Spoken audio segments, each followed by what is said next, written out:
이것만큼 사실 뿌린 게 좀 없는 것 같아요. 부모님도 하고 계시고 사촌형, 누나, 이모들도 지금 다 하고 있고. 연 매출은 어느 정도? 20억 정도 지금 해보니까 나온 것 같아요. 3년에서 4년 정도 모은 키워드거든요. AI가 추천해주는 뽑은 상품들을 친구들한테 테스트를 해봤는데 누가 하던 매출이 나가지고 저희가 싸워서 이길 수 있는 부분이 무조건 있거든요. 정확한 걸 올려야 돼요. 잘못된 방향으로 많이 올리면 단순 노가다에 불과해서 핵심만 좀 몇 개 정확하게 집어서 알려드릴게요.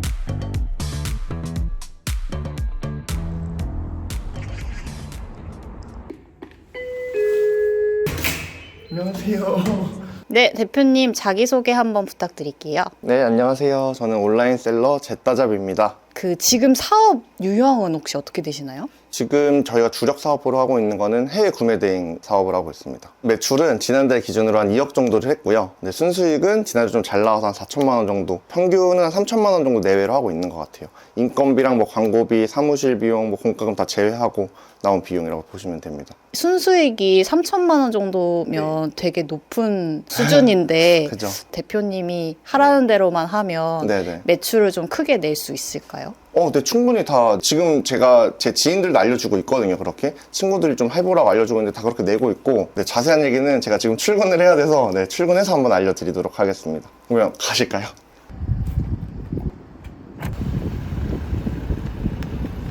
대표님은 원래 뭐 하시던 분이셨어요? 저는 이제 완전 어렸을 때부터 음악만 했었어요. 기타를 초등학교 2학년 때부터 쳤었거든요. 고등학교는 예고, 대학교도 예대 출신입니다. 근데 음악 하시다가 어떻게 구매 대행 사업으로 넘어오게 되신 건가요? 고등학교 때 그 예고가 부자들이 엄청 많거든요. 정말 친한 친구 중에 한 명이 진짜 부자였는데 제가 진짜 얘기하다 충격 먹었던 게 섬이 있대요. 개인 섬이. 섬이요? 네, 말이 안 되지 않나요? 네가 뭔데 너는 그런 거 누리고 사냐 말은 안 했는데 엄청 부러웠고 돈에 대한 좀 갈망이 좀 있었던 것 같아요. 결핍이. 이 방향이 내 방향이 아니겠다. 결국에는 이제 음악의 길을 떠나게 되었습니다. 구매 대행 하면서는 뭔가 다시 음악하고 싶다 이런 생각이 들진 않으셨어요? 진짜 솔직하게 전혀 들지가 않아요. 그러니까 왜냐면은 내가 뭔가를 생각해서 그거를 만들어내고 그걸로 결과가 나오는데 그 결과에 돈까지 붙었다는 게 좀 재미있는 것 같아요, 저는. 구매 대행은 그러면 어떻게 알고 시작하시게 된 거예요? 구매 대행은 제가 온라인 셀링을 구매 대행 전에 하나를 다른 걸 했었어요. 아마존 FBA라고 좀 쉽게 설명하자면은 이제 쿠팡 저희 로켓 배송 시스템 있잖아요. 쿠팡 창고에다 물건을 넣고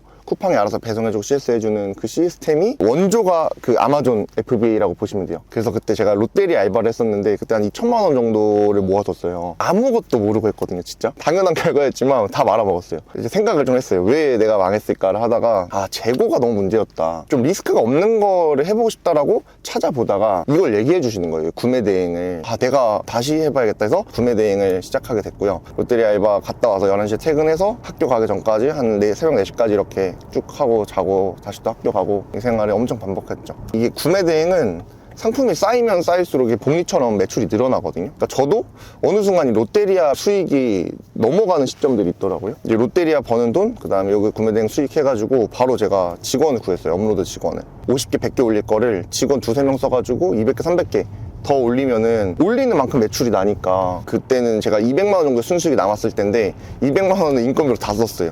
투자한다 생각하고. 구매 대행 하시는 분들이 매출이 잘 안 나는 분들도 계시고 그래서 힘들어 하시는 분들도 계신데 대표님은 어떻게 그렇게 하고 계신 거예요? 정확한 걸 올려야 돼요. 판매될 것 같은 걸 올려야지. 저는 일단은 맨 처음에 시작했던 건 이제 반자동으로 시작을 했어가지고 아직까지 반자동을 운영을 하고는 있어요. 반자동 상품이 한 5만 개 정도 거기서 잘 팔리는 거를 이제 저만의 좀 그 기준을 세워가지고 거기에 부합하는 것들은 수동화로 좀 전략을 바꾸고 있어요. 그래서 거기에 브랜드를 입혀요. 브랜드를 좀 입혀가지고 판매를 하고 있습니다. 그 중에서 좀 주류 상품이 되는 거는 한 몇 가지 정도 되나요? 한 20개 내외 될 것 같아요.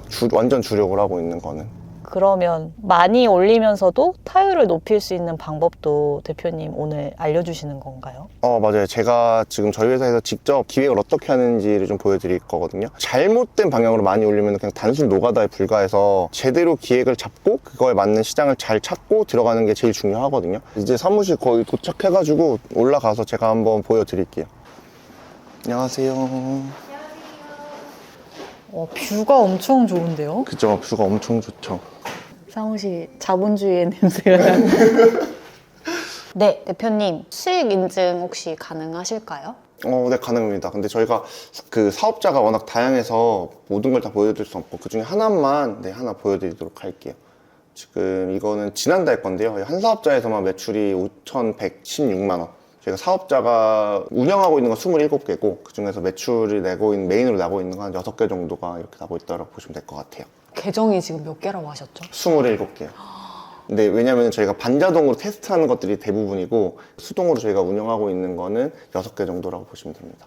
2025년 연 매출은 어느 정도? 20억 정도 좀 정해보니까 나온 것 같아요. 그러면은 일단 잘 팔릴 상품을 어떻게 찾느냐가 되게 중요할 것 같은데 대표님은 어떻게 팔릴 만한 상품을 발굴을 하시는지 좀 알려주실 수 있나요? 일단은 해야 될 것보다 하지 말아야 될 거를 좀 철저하게 좀 걸러내는데요. 제가 주로 보는 게 첫 번째가 이제 대부분 국내 셀러인 경우들이 많거든요. 이런 경우에는 저희가 들어가서 사실 경쟁력이 그렇게 많지 않아요. 구매 대행으로 파는 거는 어쨌든 2주를 기다려야 되잖아요. 뭐 예시를 하나 보여드리자면은 이제 옛날에는 사실 되게 잘 나갔던 제품들인데 이제 이런 제품들이 전기자전거 같은 경우가 이제는 사실 국내가 엄청 많아요. 보시면은 내일 도착, 뭐 여기는 지금 구매 대행이긴 한데 보면은 내일 도착 다 로켓, 그 다음에 내일 도착, 뭐 엄청 국내가 많거든요. 내일 도착 이런 경우에는 저 같은 경우는 들어가지 않아요. 경쟁이 워낙 치열하기 때문에, 그리고 국내 배송이 이미 많기 때문에 좀 들어가지 않습니다, 저는. 네, 그리고 두 번째 경우는 잘하는 셀러가 있는 경우예요. 그러니까 특출나게 그 시장을 먹고 있는 셀러거든요. 저는 그냥 대장이라고 부르긴 해요. 대장이 있는 경우. 왜냐면은 사실 전기자전거 시장도 그 잘 파는 국내 셀러가, 구매된 셀러가 많으시거든요. 이런 경우는 좀 최대한 피하고 있어요. 왜냐면 이분들은 이거 하나를 가지고 엄청난 매출을 내실 거란 말이죠.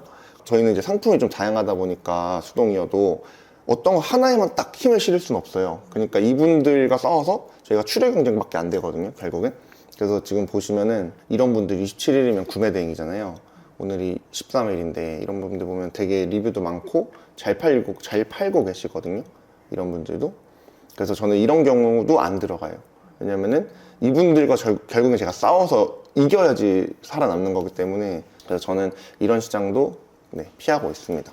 이 특출나게 잘하는 셀러라는 게 네. 어떤 기준으로 걸러내시는 건가요? 저는 대부분 리뷰수로 봐요. 뭐 예를 들어서 이런 거 아시나요? 몬스터 바이크? 이 전기자전거인데 큰 거예요. 이런 거 보면은 리뷰가, 이것도 구매 대행 제품이거든요. 도착 날짜를 보면은. 근데 6개, 여기 또 보면 15개 이렇게밖에 없어요.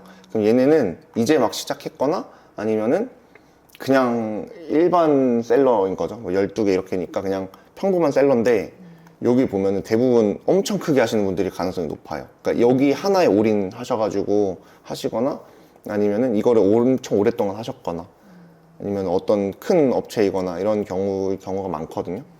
그래서 저는 이런 경우는 조금 피하고 있어요. 그러면 리뷰 수가 한 50개에서 100개 이상 됐을 때에는 네. 저게는 확실히 시장이 이미 한 셀러가 장악하고 있는 상품이구나 네네네. 로 인식을 맞아요. 하고 이제 이건 네. 필터링을 하시는 거죠. 네, 맞아요. 네이버 쪽도 마찬가지예요. 네이버도 그렇게 판단을 하고 있어요. 다른 조건도 있나요? 마지막 조건은 제가 들어가려는 시장에 중국 판매자가 있는 경우예요. 판매자가 이제 장악을 하고 있는 경우. 왜냐면은 중국 판매자는 진짜 터무니없이 싼 가격으로 들어와요, 시장을. 그러면은 결국에는 저희가 아무리 좋은 기획을 하고 해도 가격적으로 너무 싸버리면은 저희가 전혀 메리트가 없거든요. 그렇기 때문에 저희는 그런 경우는 전 피하고 있어요. 그래서 들어가려는 시장이 중국 그 판매자가 좀 많이 있다, 이런 경우는 피하고 있습니다. 그 대표적인 게 이제 드론이었거든요, 옛날에. 그래서 지금 여기도 보면은 뭐 DJI 이런 거 이제 브랜드니까 이렇게 판매자 로켓 보면은 얘도 아마 그럴 가능성이 매우 높거든요.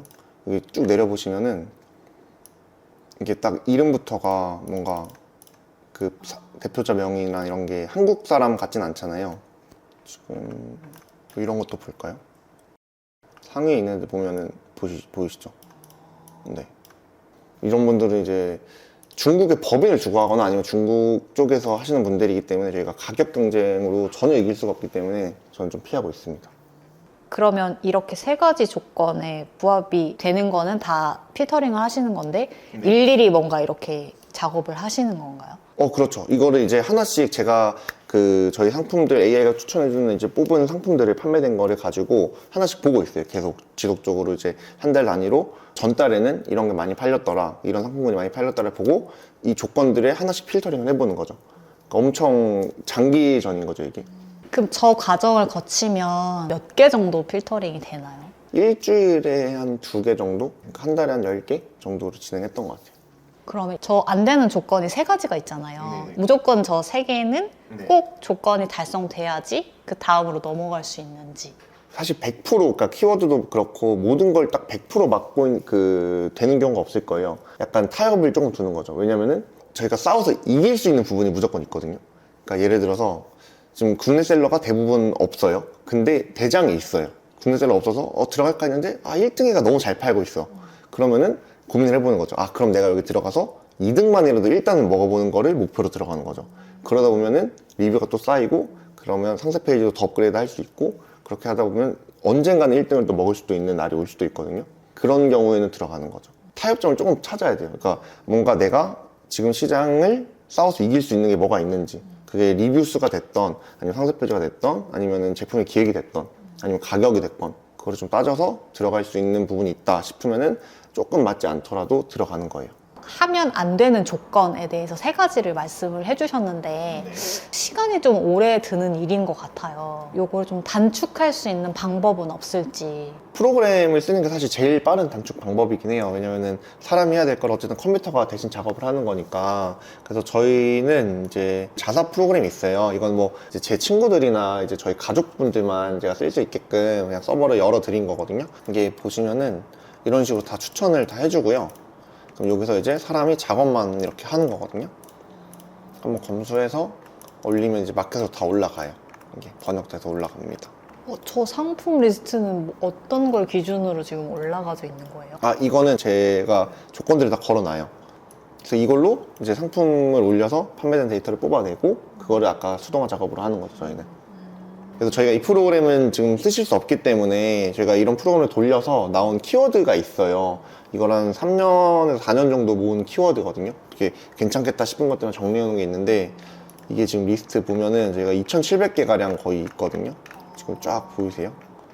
네, 엄청 많아요. 이거 몇천 개 돼. 네, 2,700개 정도 될 거예요. 이 키워드 리스트를 제가 이거는 네, 전달해 드릴게요. 근데 저 키워드 수집하는 것만 해도 대표님의 피땀 눈물이 담겨 있을 것 같은데 이거 공유해 주셔도 진짜 괜찮으신 건가요? 네, 뭐 이거 전달해 드려도 기획하기가 쉽지 않으실 거예요. 네. 계속 노력해보고 해서 나오는 거기 때문에 아무리 키워드를 제가 다 드린다고 해도 사실 저희한테는 큰 영향은 없습니다. 그래서 해보시면 좋을 것 같아요. 키워드가 워낙 다양하기 때문에 저희가 이제 저기 중에 160개 한 거예요. 4년 동안. 이걸로 한번 기획 한번 해보시면 매출은 분명 나실 거예요. 그럼 이제 하지 말아야 할 조건에 부합되는 것들을 다 필터링하고 나서 상품을 추린 다음에 네네. 그 다음 과정은 어떻게 되나요?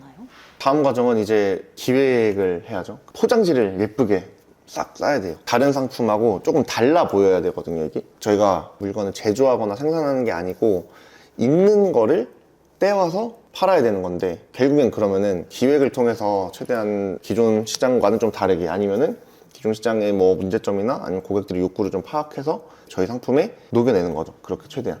상품 기획을 어떻게 해야지 잘 할 수 있고 타율을 높일 수 있는지를 설명해 주시면 좋을 것 같아요. 네, 이제 이 상품 기획 단계는 사실 되게 심오한 단계라고 생각하시면 돼요. 엄청난 생각과 좀 이런 게 많이 필요하거든요. 사실 저도 지금 당장 생각을 해내라 이렇게 하면은 생각을 해낼 수가 없습니다. 그거는 그 사전 조사도 엄청 많이 해야 되거든요. 그래서 제가 사전 조사하는 과정과 어떻게 이거를 상품을 녹일 수 있는지를 조금 보여드릴게요.